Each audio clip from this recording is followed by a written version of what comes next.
But before we begin, I do want to talk about one thing that pertains to schools, as school is going to be starting this week in a number of school districts around the state, and that is this new mental health screening that is mandatory. Now, it's not mandatory that your child actually goes to the screening. What's mandatory is that your school district provide the mechanism to have them screened for mental health issues.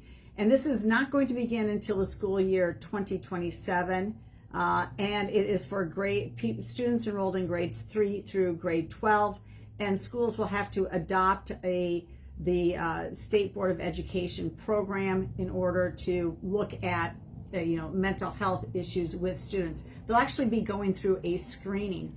Now, today I posted both on my X and my large Facebook page, which is this one, and my personal Facebook page also, an article written in the Free Press by Abigail Shrier.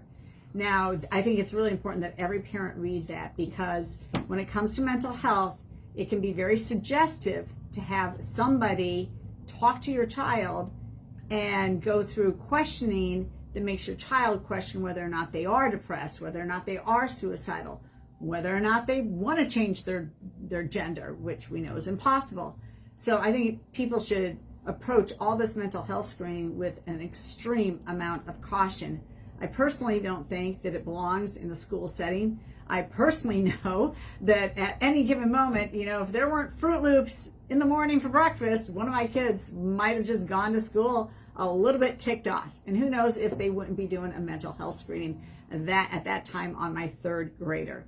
Literally anything could put a kid in a bad mood when the health screening's going on or the mental health screening's going on. So people, you can opt out about it. And that's another problem with this piece of legislation, is that it provides for parental opt-out, but what it should have instead is a parental opt-in.